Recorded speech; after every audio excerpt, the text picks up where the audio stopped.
Le décret tertiaire. Voici comment tout savoir pour mettre vos bâtiments en conformité. Vous avez un ou plusieurs bâtiments à usage tertiaire dont la surface d'activité cumulée est égale ou supérieure à 1000 m², alors vous êtes concerné par le décret tertiaire. Dans cette vidéo, je vous explique qui est concerné, quels sont les objectifs, les obligations et comment se mettre en conformité. Qu'est-ce que le décret tertiaire ? Le décret tertiaire, en vigueur depuis 2019, vise à améliorer la performance énergétique des bâtiments du parc tertiaire français. Il impose aux assujettis de déclarer chaque année leur consommation d'énergie sur la plateforme Opérat. Il fixe les obligations d'action de réduction de la consommation d'énergie dans les bâtiments à usage tertiaire. Quels sont les bâtiments concernés par le décret tertiaire ? Tous les bâtiments et ou parties de bâtiments à usage tertiaire d'une surface supérieure ou égale à 1000 m² sont assujettis au décret tertiaire. Il s'agit des bureaux, des écoles, des hôpitaux, commerces, hôtels, centres sportifs, lieux culturels et même des bâtiments à usage mixte, dès lors que la surface cumulée dédiée aux activités tertiaires dépasse le seuil de 1000 m². Certaines constructions sont toutefois exemptées comme les bâtiments précaires, les lieux de culte ou ceux liés à la défense et à la sécurité civile. Si la superficie totale du ou des bâtiments à usage tertiaire est inférieure à 1000 m², vous n'aurez pas à vous conformer à cette réglementation. Sauf si par exemple vous partagez un bâtiment avec d'autres entités offrant des services et que collectivement vous occupez une surface de plus de 1000 m². Quels sont les acteurs concernés par le décret tertiaire ? Les propriétaires et gestionnaires de bâtiments tertiaires, ils sont responsables du respect des objectifs de réduction énergétique et du suivi des consommations. Les locataires de bâtiments à usage tertiaire, y compris ceux situés dans des bâtiments mixtes qui peuvent être du domaine du secondaire, mais avec des parties de bâtiments tertiaires. Les pouvoirs publics et l'ADEME, ils fixent le cadre réglementaire, assurent le contrôle et le suivi des obligations. Et les bureaux d'études et autres experts, ils accompagnent pour la déclaration Opérat, conseillent sur les leviers d'action et fournissent un appui technique.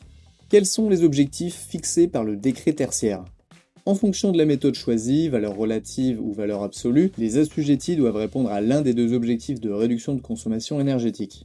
Ils doivent soit réduire leur consommation d'énergie par rapport à une année de référence de 40% d'ici 2030, 50% d'ici 2040 ou 60% d'ici 2050, ou bien respecter un niveau de consommation énergétique absolu exprimé en kWh par mètre carré par an, déterminé en fonction du type et de l'usage du bâtiment. Quelles sont les formalités à respecter ? Chaque année, avant le 30 septembre, les assujettis doivent déclarer leur consommation énergétique via la plateforme Opérat. Opérat est la plateforme officielle de l'ADEME pour le suivi des obligations liées au décret tertiaire. Il centralise, par entité fonctionnelle assujettie, les déclarations annuelles de consommation d'énergie finale des bâtiments soumis au décret tertiaire. Les informations à fournir incluent la surface des bâtiments, la description de l'activité exercée, les consommations par type d'énergie, les éventuelles modulations, les sous-catégories d'activité, etc. À l'issue de la déclaration, une attestation est délivrée, accompagnée d'une notation éco-énergie tertiaire. Les assujettis qui respectent ou dépassent leurs objectifs se voient attribuer 3 feuilles vertes, tandis que ceux qui ne respectent pas les obligations reçoivent une feuille grise. Quelles sont les échéances du décret tertiaire ? Prenons 2027. Les assujettis doivent déposer un dossier technique de modulation. L'atteinte de l'objectif 2030 sera vérifiée l'année suivante. Ce premier objectif correspond à une réduction des consommations énergétiques de 40%. L'atteinte des objectifs décennaux suivants, 2040 et 2050, suivra le même principe. Comment répondre aux objectifs du décret tertiaire ?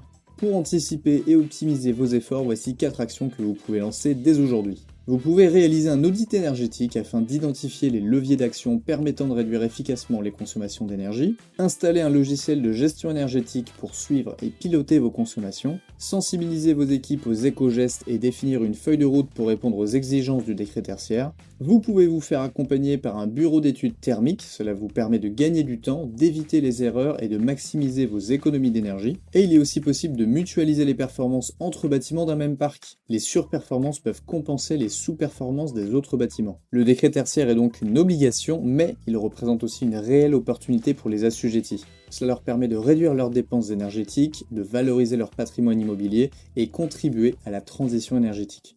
Passez à l'action dès maintenant pour réduire vos consommations d'énergie et répondez aux exigences réglementaires imposées par le décret tertiaire.